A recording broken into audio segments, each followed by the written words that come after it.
Good morning. How is everybody? Good morning to those that are listening on the telephone as well. Hope you had a great week.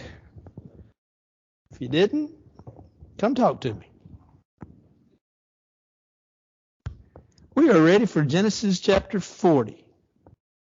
Are there any announcements that we need to make?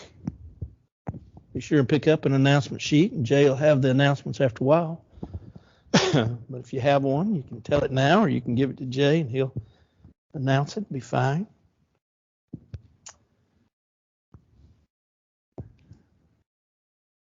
Genesis chapter 40. We are beginning, really, we're at the beginning stages in many ways of the story of Joseph. And that's the way we will finish this wonderful little book of Genesis. I know you think it's taken forever, and 50 chapters, it just takes a while when you get a long-winded preacher that it takes even that much longer. But we're getting there. And so it's the story of Joseph is a great story. Joseph has been sold by his brothers already. He's ended up in prison now, as we're going to see in Genesis chapter 40, and he's going to be forgotten. And that's one of those things that is sad to say the least, but it does happen. We'll look at some applications as we go and maybe make some at the end of the chapter. But here we go. It came to pass after these things that the butler and the baker of the king of Egypt offended their lord, the king of Egypt. Now these are two, I think we know this, but these are two positions that were really important in Joseph's day and age. You had the cupbearer, or the butler. Some versions say the cupbearer.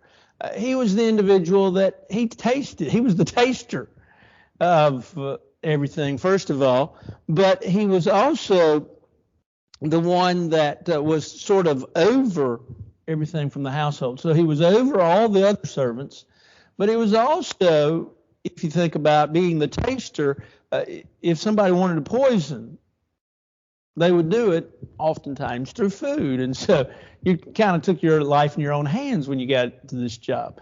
But he had, nevertheless, it was a position of importance. And then the baker, he also had to make sure that the king's food was safe and that it was edible. And so he was in a place of position as well. These guys, they evidently, with regards to the king of Egypt, they offended him, and so they're in jail now. And Pharaoh was angry with his two officers, the chief butler and the chief baker, so he put them in custody in the house of the captain of guard in prison, the place where Joseph was confined.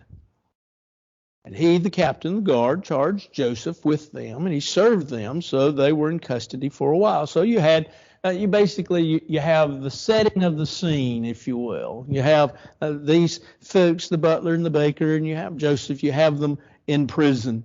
The butler and the baker of the king of Egypt, who was confined in prison, had a dream, both of them, each man's dream in one night, and each man's dream with its own interpretation. Joseph came to them in the morning, looked at them, and saw that they were sad.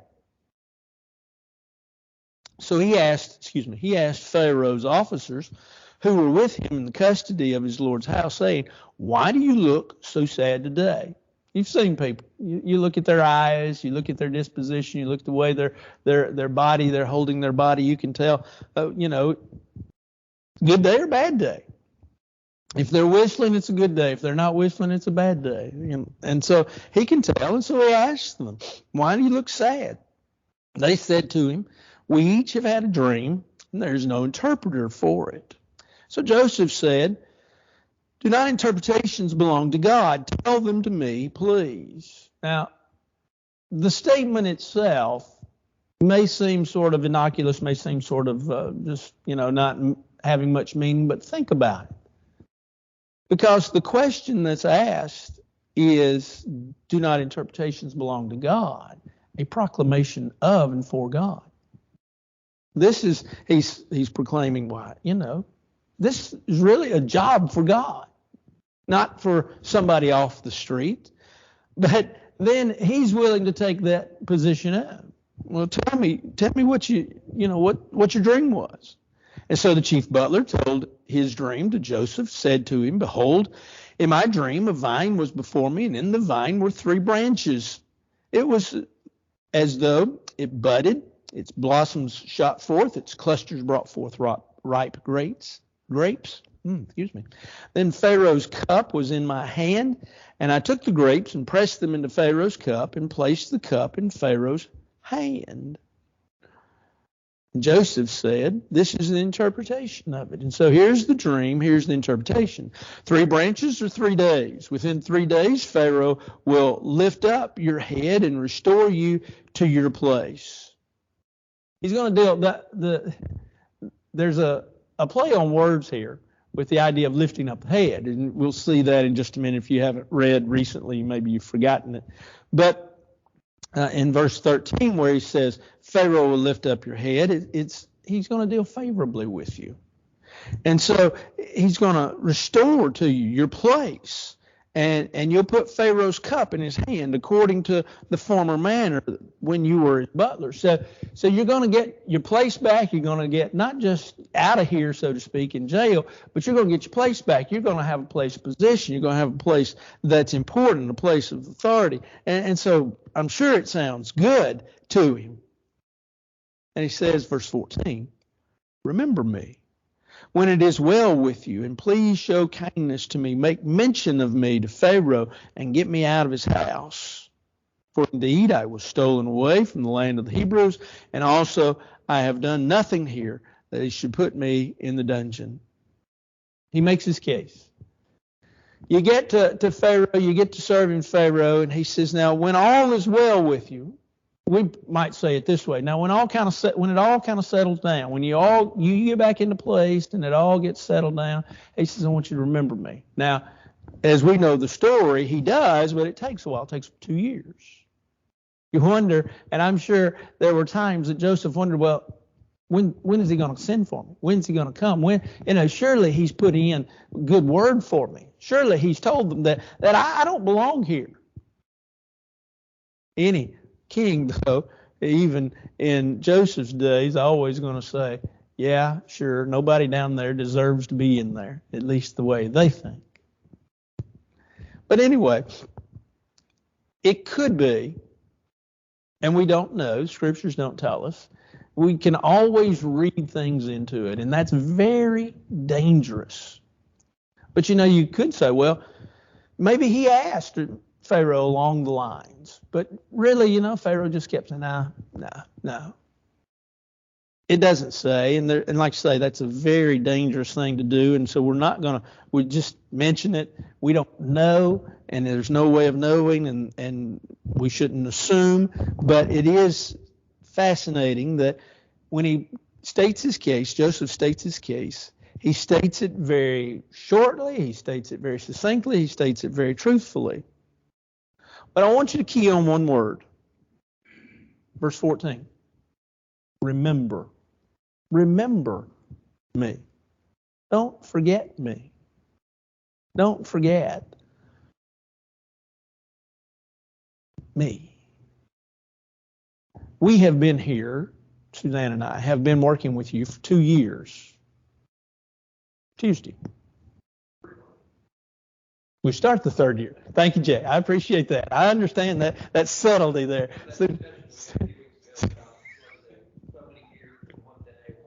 That's right. That's right. Jay really wanted to say, it seems like 10, Paul. But, in the 2 years, we've forgotten things that were back in the past. You forget things. But you need to remember as much as you can. Memory is the idea of just holding on to what you have, especially what you've experienced, who you've experienced. And I think that's the key word. Remember me. And so, it says in verse 16, when the chief baker saw the interpretation was good, he said to Joseph, I also was in my dream, and there were 3 white baskets on my head. In the uppermost basket were all kinds of baked goods for Pharaoh, and the birds ate them out of the basket of my head. Now, stop right there. The old chief baker, he probably thinks, well, my dream sounds a lot like the butler over here. Sounds a whole lot like his. And I know he's going to interpret my dream for good. I know he's going to say good things. And I know that, if that chief butler, if he can get back into position, well, surely I can. And so you can just almost feel him with that feeling of confidence. Joseph answered and said, this is the interpretation of it. The 3 baskets are 3 days. Within 3 days, Pharaoh will lift off your head from you and hang you on a tree, and the birds will eat your flesh from you. So you're going to be beheaded. You're going to be hung. You're going to be impaled. You're going to be beheaded. That's not the interpretation he wanted. Can you imagine? Oh. The chief butler probably went away from Joseph, or just kind of maybe even sat down after Joseph gave his interpretation. He said, well, that's a good interpretation. I like that. The chief butler, or chief baker, probably sat down after his interpretation and said, what do you know? What do you know? Surely you can't be right. Now it came to pass on the 3rd day, which was Pharaoh's birthday, that he made a feast for all of his servants, and he lifted up the head of the chief butler and of the chief baker among his servants. Then he restored the chief butler to his butlership again, and he placed the cup in Pharaoh's hand. But he hanged the chief baker as Joseph had interpreted to them. Yet the chief butler did not remember Joseph, but forgot him. Joseph had his interpretation, had received it from the Lord. And Joseph had placed great faith, great trust, I guess is probably the way to say it, in the chief butler. And really not just in the butler, but in the circumstances itself. Now, Pharaoh gets ready, and he has a birthday party, you might say. Now, a king's birthday party was not just a cake and some punch, or a cake and some presents, or a cake and a pony. It was a full-out feast. It was a big national holiday. And so they get together, and sure enough, as Moses records for us here, the situation, he says all this happened, but then notice what he says, verse 23. The chief butler did not remember Joseph. Let me ask you a question. You don't have to answer it, but at least think about it. Have you ever felt forgotten? You ever felt forgotten? Lonely feeling. I remember when I graduated from college with my bachelor's degree. My birthday was on Friday. Graduation was on Saturday. And then got a job at Tresvant on Sunday. Pretty good weekend. But on Friday, here I am at school, and finals are over with. There's nothing to do. We already had, Free Hardman we had rehearsal at 10 o'clock, I think, Friday morning. They had fed us lunch for the graduates. And so, by 1 o'clock or so, I'm through for the day. Nothing to do, not much to do. And here it is, it's my birthday. And I wait and I wait. No cell phones, by the way. But I wait and I wait. Yeah, I'm that old. And my mama hasn't called me. So later on that evening, I call and I say, do you all know what day it is? Well, yes, happy birthday. I felt forgotten by my own mama and my own daddy. We can feel forgotten, and it's a miserable feeling. Imagine the feeling that Joseph had in these 2 years that are going to transpire. We're going to know that because we're going to see it here in just a minute. It's going to make mention of that. How would you get over it? What would you do? Not a lot he could do, really, right? He was in house arrest, which meant he was confined to a home. You might say, well, that's tough. Well, remember, they didn't have TVs, and they didn't have computers, and they didn't have games. There was nothing they could do. It was like being in prison, except you were in a house.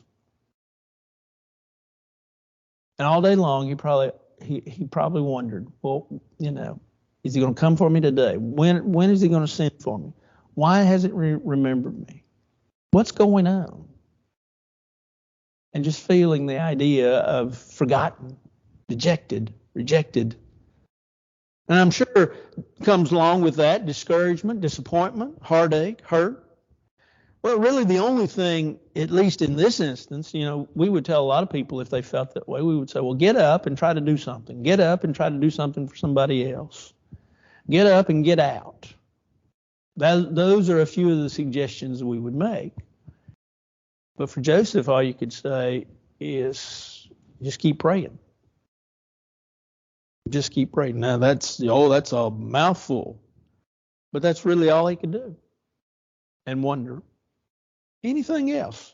Anything, questions? Anything anybody like to say?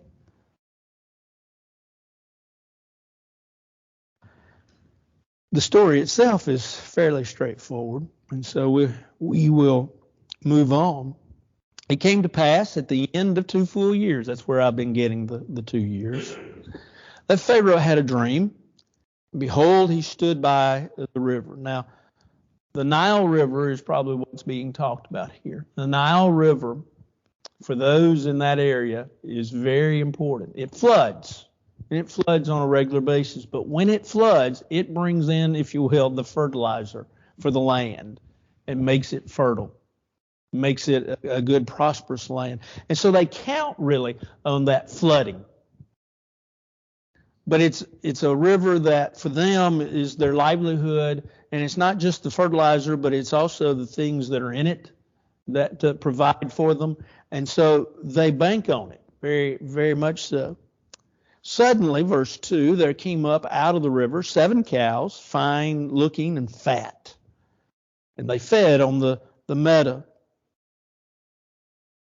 The meadow that is fertilized by the Nile, but also, and this I didn't know or if I knew it, I had forgotten it.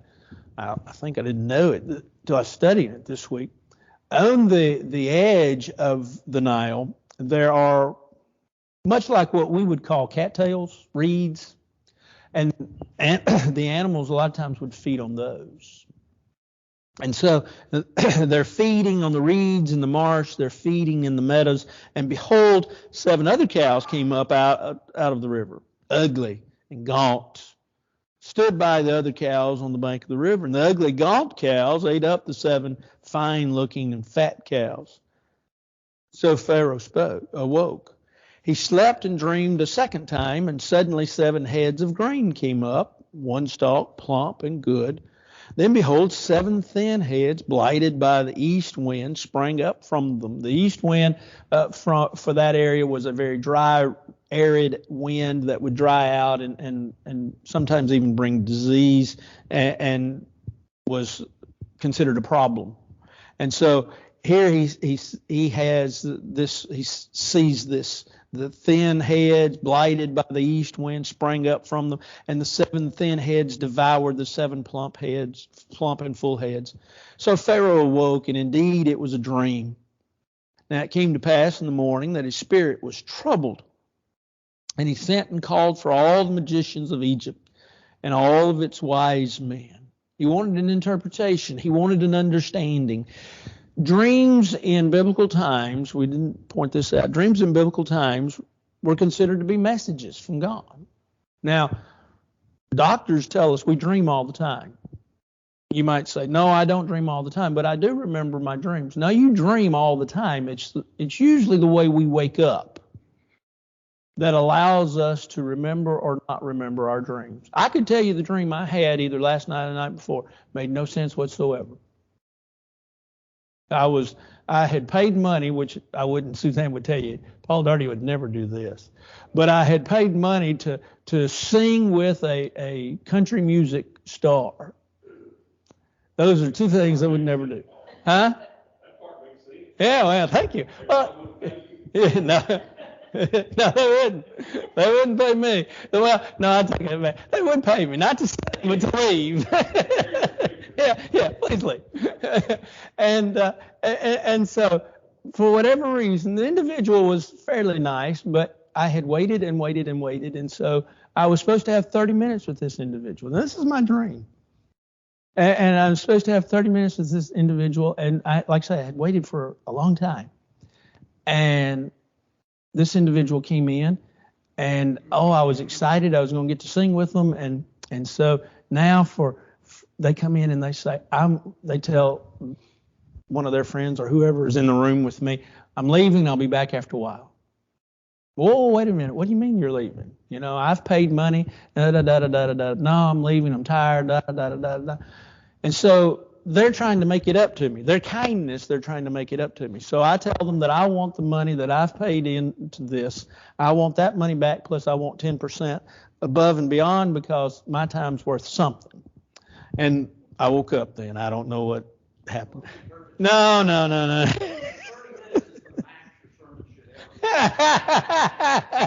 Well, that didn't happen a lot, does it?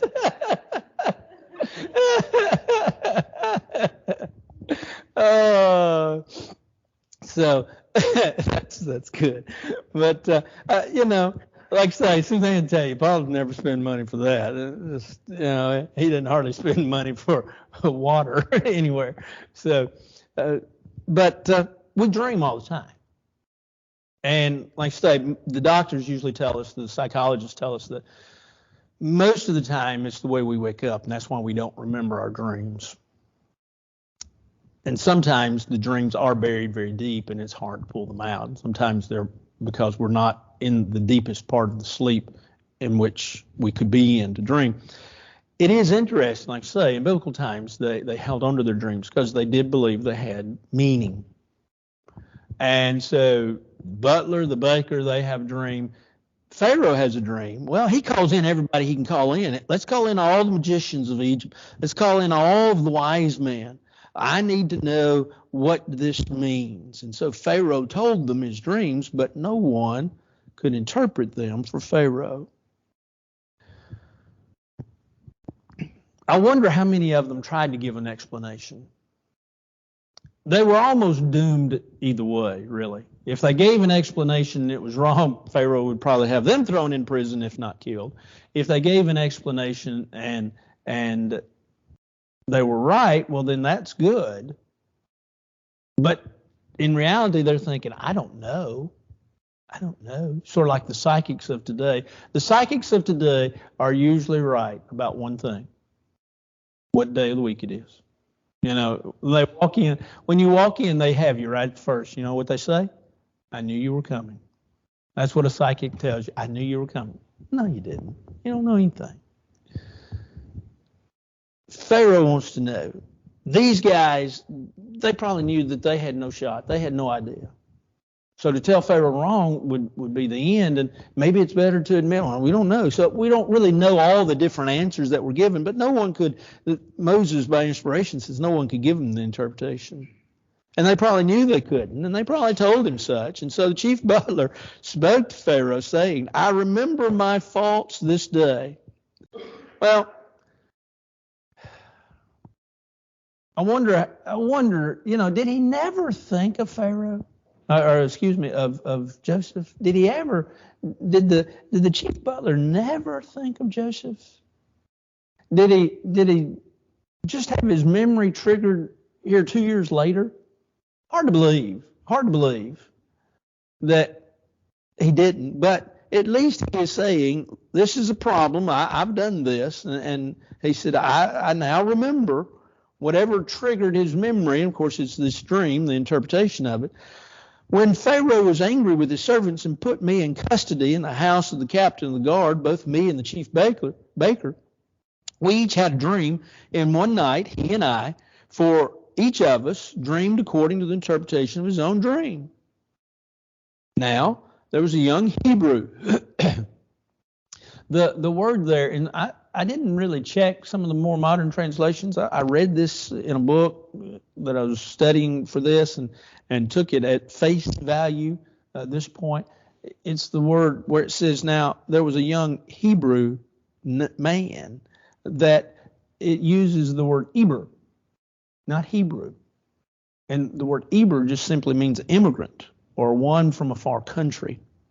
And so he may have meant Hebrew, or he may just have meant an immigrant. We don't know exactly which one. But now he says there was a young Hebrew man with us there, a servant of the captain of the guard, and we told him.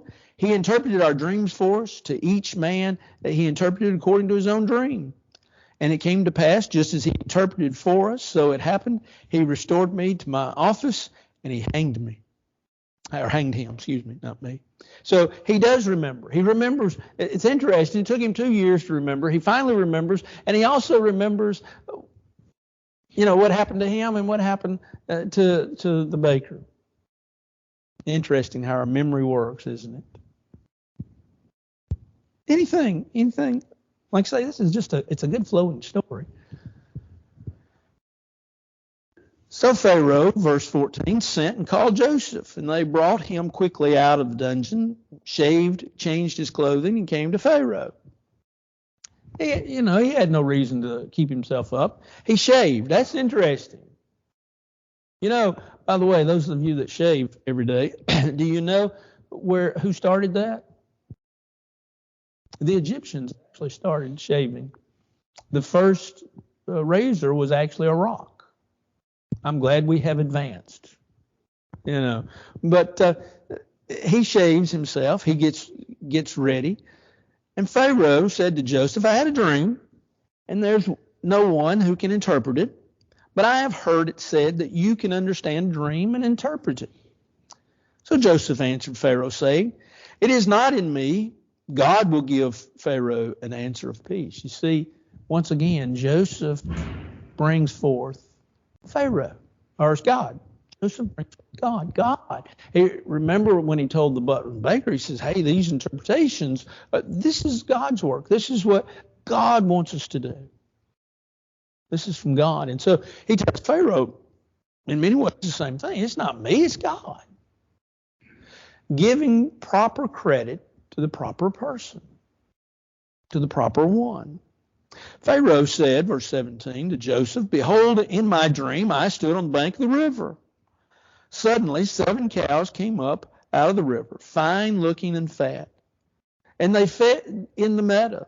Then behold, 7 other cows came up after them, poor and very ugly, gaunt, such ugliness as I've never seen in all the land of Egypt. And the gaunt and ugly cows ate up the first 7, the fat cows. When they had eaten them up, no one would have known that they had eaten them, for they were just as ugly as the beginning. So I awoke. Also I saw in my dream, and suddenly 7 heads came up, one stalk, full and good. Then behold, 7 heads, withered, thin, and blighted by the east wind, sprang up after them, and the thin heads devoured the 7 good heads. So I told this to the magicians, but there was no one who could explain it to me. Then Joseph said to Pharaoh, the dream of Pharaoh are one. God has shown Pharaoh what he's about to do. So in other words, Joseph says, okay, this dream is a predictive prophecy. This is what God is fixing to do. And so he begins to explain. 7 good cows are 7 years. The 7 good heads are 7 years. The dreams are 1. 7 thin and ugly cows which came up after them are 7 years, and the 7 empty heads blighted by the east wind are 7 years of famine. This is the thing which I have spoken to Pharaoh. God has shown Pharaoh what he is about to do. Indeed, 7 years of great plenty will come throughout all the land of Egypt. But after them 7 years of famine will arise, and all the plenty will be forgotten in the land of Egypt, and the famine will deplete the land. So the plenty will not be known in the land because of the famine following, for it will be very severe. In the dream was repeated to Pharaoh twice, because the thing is established by God, and God will shortly bring it to pass. So Joseph lays out everything. He says, okay, you're going to have 7 good years, you're going to have 7 bad years, 7 years of famine. And as he interprets the dream, he doesn't hold anything back. If anything, it reminds us the importance of when we share the Bible with others, when we share the truth with others, it's important that we don't hold back. We live in a time in which folks want it sugar-coated, and I understand that. The cereal I eat every morning has a very light, sweet taste to it, not heavy, but a light, sweet taste. Now,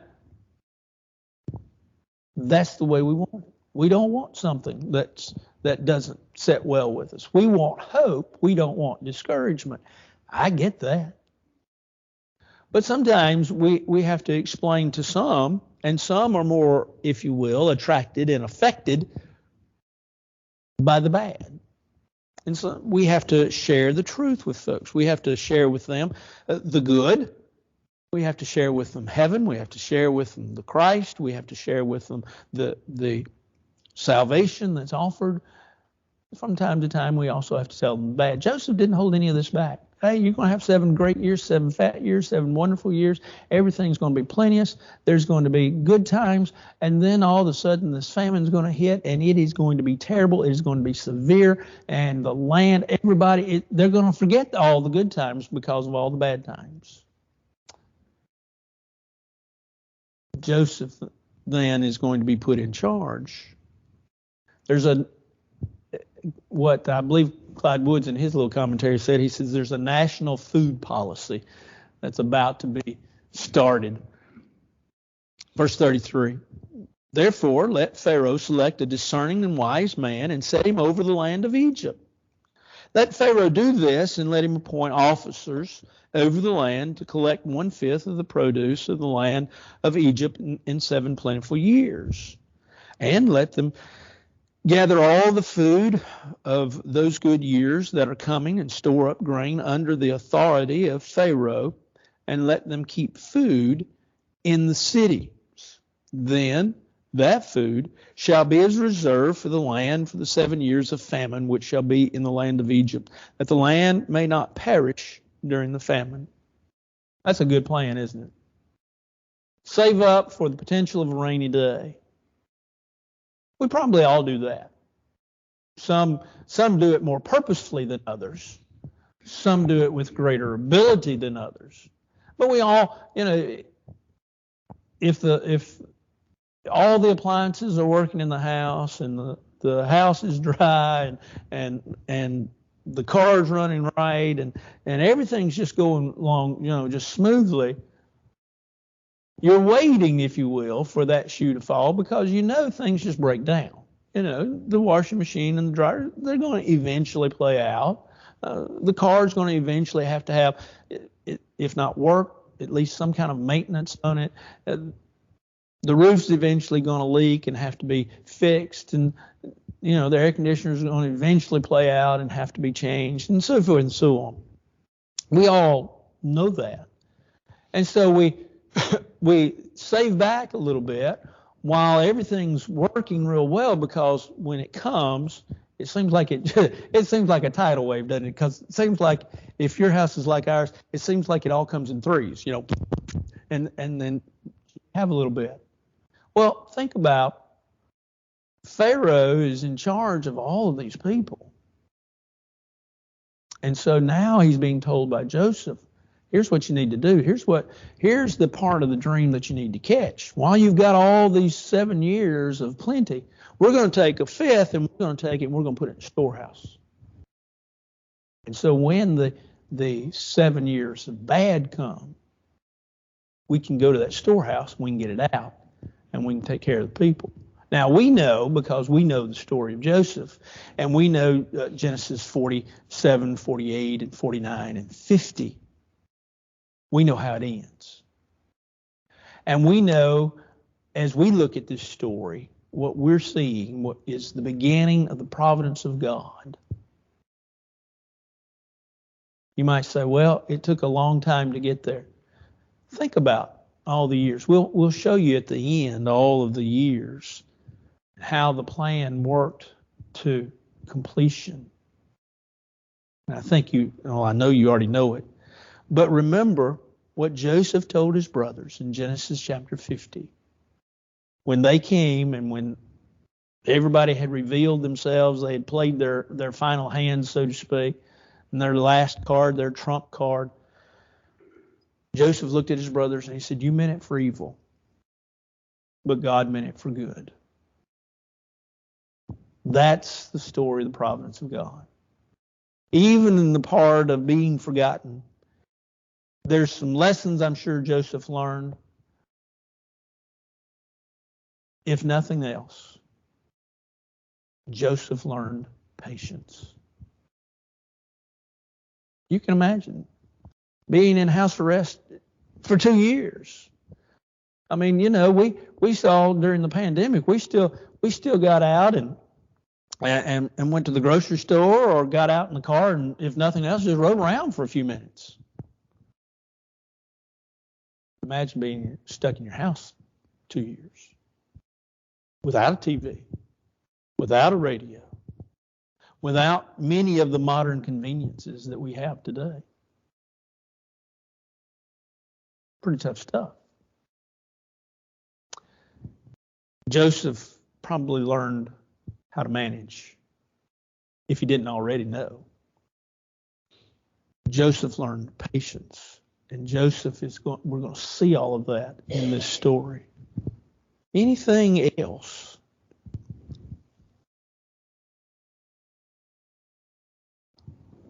Well, now Moses he keeps telling the story, but what we really learn in the rest of this chapter is we learn a lot about Joseph, the man, and we learn about his character. He's really a man of really good character. So the advice was good in the eyes of Pharaoh and in the eyes of all of his servants. And Pharaoh said to his servants, can we find such a one as this, a man in whom is the Spirit of God?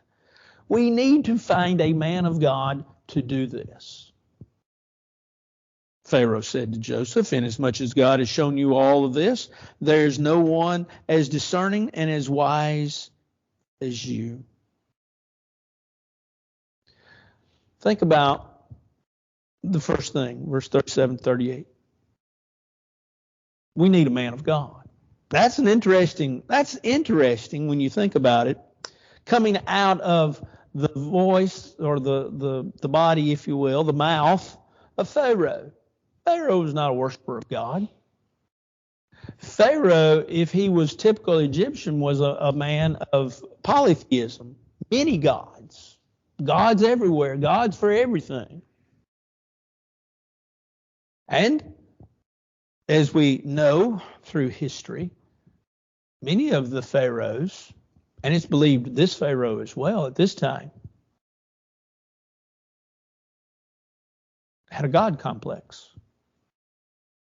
And so, all of a sudden now he's saying we need one who has the Spirit of God, a man of God. But not only that, but then when he turns to Joseph, he says, you're a wise man. You're a man of great wisdom. And he says, you will be over my house. And so now he's going to give charge, Joseph, over the house and the people. He's going to make him chief administrator, if you will. And he says, you'll be over all my people, shall be ruled according to your word. Only in regard to the throne will I be greater than you. Joseph is vice president, except in this settlement with regards to Joseph had all the say. Now, Pharaoh had ultimate say, but Joseph could order the people. He could tell them how the storehouses, how they would be taken care of. Everything would be gathered together. He had ultimate say. And so this man has great wisdom. And Pharaoh said to Joseph, verse 41, see, I've set you over all the land of Egypt. Then Pharaoh took his signet ring, we've talked about the signet ring before, off his hand, put it on Joseph's hand. Now, this was to show that Joseph had power. Joseph had authority. So in other words, if anybody that saw Joseph, they'd look on his hand, they'd see the ring, and they would know, here's a man of authority. We have to listen to him. We've got to listen to him and what he has to say. And so he gives him this signet ring sort of as a representation of the authority that he had from Pharaoh. He could issue any directives that he wanted to. People had to listen to him. And it said, and he clothed him in garments of fine linen. This was honorable, but it was also a show of power, a show of royalty. He put chain around his neck. Chain, once again, was a symbol of authority. And so what do we have? Well, we have an honorable man, Joseph, that is exalted to a position of honor. He said in verse 43, and he had him ride in the second chariot. He didn't just have a first chariot, he had a second chariot. Very fine vehicle for the day. Most people walked everywhere they went.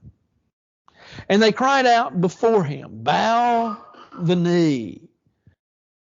The people then were to recognize Joseph and recognize his authority, recognize his position.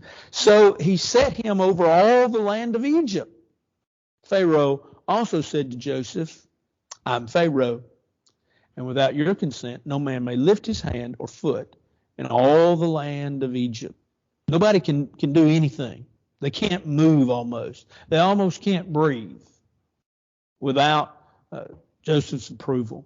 Pharaoh called Joseph's name Zaphnath-Paneah, and he gave as a wife Asenath, the daughter of Poti-Perah, priest of On. So Joseph went out over all the land of Egypt. Anything that I missed or anything you'd like to add? Verse 38, when Pharaoh said about the Spirit of God, what did he mean by the Spirit of God? Most likely when we talk about the Holy Spirit, if you would have known about that. Which is interesting because I was just looking at that. As I read it, I didn't catch it in studying it, but the New King James translators capitalized Spirit, which would, in their minds, mean Holy Spirit. In their minds. I'm not saying they're right. I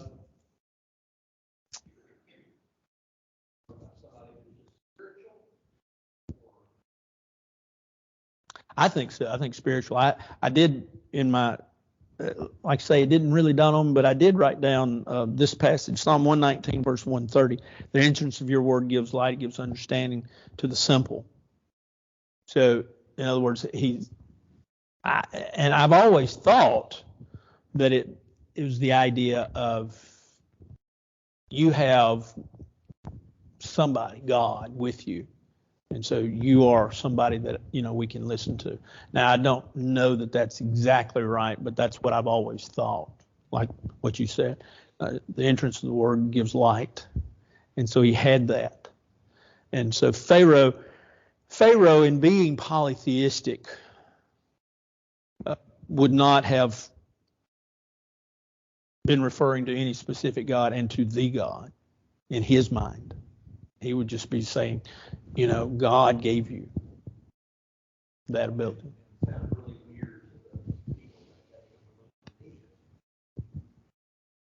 Yeah. Whoever was around and heard Pharaoh say that would have been intriguing. But like I say, they were religious, just polytheistic. Anything else? Good point. I have a question about the butler. Yeah. That is always a concern. What was the difference? Butler was rewarded. Later, lost his life. Yeah. There's nothing that I have read that would indicate there is a difference in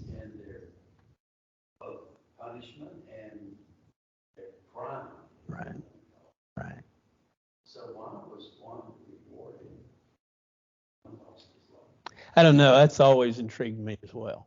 And like you say, there's nothing there that I've ever seen, even from a historical standpoint, because not that we would know that much, but the scriptures don't tell us nothing that I've ever seen or read personally that says, well, this one did this and this one did that, and so therefore this is why he got off and he didn't. I don't know. One thing that's interesting is birthday party. Did you notice who the guests were at the birthday party? Yeah. All his servants. Well, I've always thought he brought these two in and said, in his mind, somebody was trying to kill him. Yeah. Yes. So, you do good, servant, you be rewarded. You do bad. You see what happens to the baker over here? Same thing gonna happen to you. Sure. Yeah, everything was for show, if you will. Absolutely.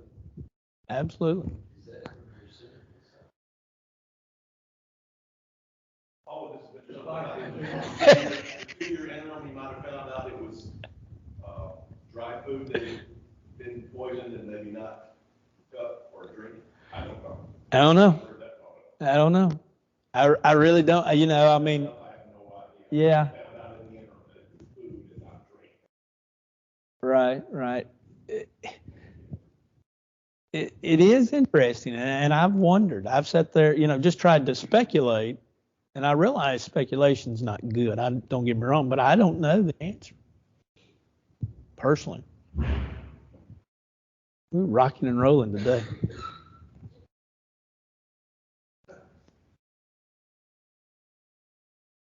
Anything else? It's all good. All good. By the way, Wednesday night I walked out of here just so refreshed. I like for you to talk in class. I like for you to ask questions and talk to one another and get a discussion going. That does not, and I don't mind saying I don't know, because there's a whole lot more I don't know than I do know. And so I don't mind saying I don't know, or trying to give an answer. And Wednesday night, you all just jumped in and did such a good job, and you always did this morning. So I appreciate it. Don't ever hold back and think you're going to insult me. You're not. And so, anything else?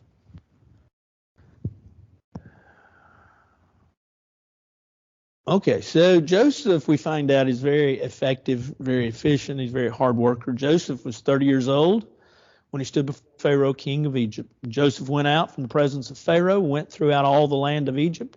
Now in 7 plentiful years, the ground brought forth abundantly. So he gathered up all the food, 7 years, which is the land of Egypt, laid up the food in the cities, laid up in every city the food for the fields which surrounded them. Joseph gathered very much grain as the sand of the sea until he stopped counting, for it was immeasurable. Joseph was good at his job, and he did his job well. Joseph understood the immediacy of what was going on and didn't let what was happening in the immediate affect the way he was going to reach the goal. In other words, he knew that there was 7 years bad coming. It leads me to think, and this is like Jell-O, you can nail this to the wall, but it may not stick. It leads me to think that God probably told Joseph something else about how severe this was going to be, and to make every preparation possible so that he could hold it up, and hold up under the folks and under the land, and get ready for the 7 years of famine. Jay, can you run back there? There's somebody rattling the door. And George is in the back. So thank you. So we want to remember that. And just remember, really more than anything, Joseph is good at his job. He's a hard worker. He has sons. We'll start, actually, verse 50 is probably a good place to start. And we'll just start right there and get on into it next week. Anything else? At this point, did Joseph have any awareness of what was going through his family? Had he forgotten this? Does he still have those thoughts? I'm wondering. Yeah. You wonder. Well, I'm fixing to. I wanted that for I appreciate that. I appreciate that. I don't think he ever forgot home. And one of the reasons I say that, and it's interesting, is that he recognizes his brothers, and his brothers don't recognize him. Which, it was interesting that one recognized the other. I saw a picture on Facebook yesterday of a guy I went to high school with, and we were not just buddies, but we were friends. And I thought, man, he looks nothing like what he used to look like, Jeff Gray. Remember Jeff? And he looks nothing like what he used to look like. And I don't know if I were to see him out in public if I'd recognized him. You know, if we were walking up. Could be. And because he cleaned up. And so, you know, that's an interesting thought. But he did not, I don't think he forgot, because, you know, he's going to hold back Benjamin. Yeah, he's going to hold him back and retain him. So, yeah, there was no aqua velva at that point in time.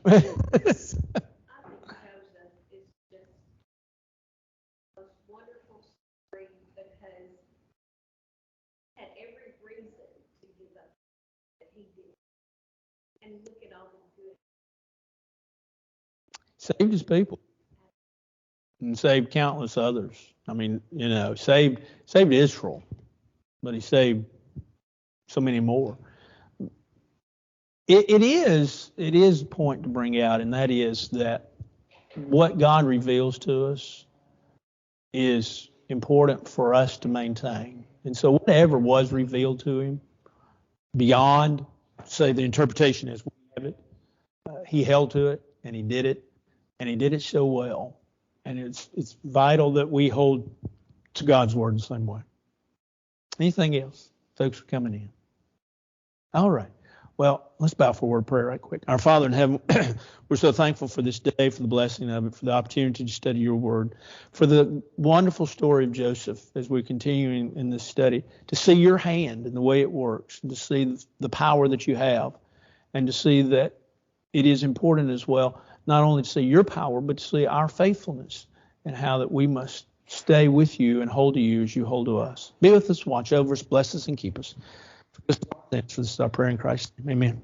Y'all have a great week. Thank y'all.